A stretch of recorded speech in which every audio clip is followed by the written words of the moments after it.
Testing. Okay, so given that A cross B is equal to 0, what can be deduced about the vectors A and B?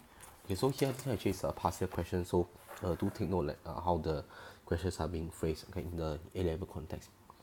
Okay, so most people will actually be answering that, or if A cross B is equals to 0, okay, then straight away they will actually say that basically it just means that A and B are parallel to each other. Okay, most people actually like that A and B are so-called parallel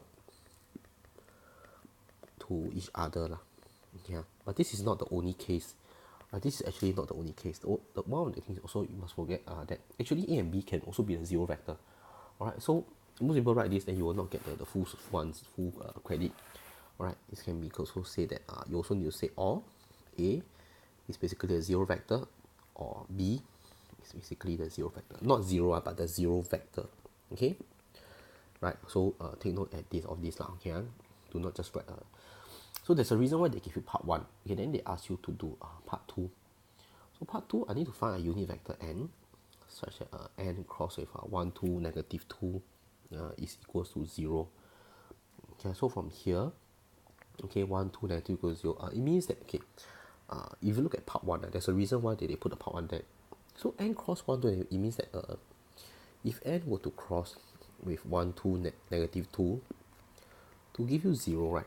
In likelihood, I mean, you look at part 1, it really means that n is actually parallel to n, right, is parallel to 1, 2, negative 2. Okay, and I'm sure you notice this because the cross product of these two vectors are equal to 0.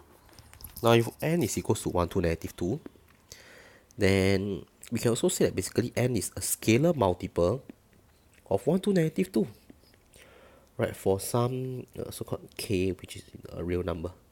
Alright, and the thing is now we need, since we actually need the magnitude of n to be equals to 1, then it really means that the magnitude of n, which in this case actually is like so-called k of like 1 square plus 2 square plus negative 2 square, we need to be equals to 1. Okay, and you can see that okay, sorry,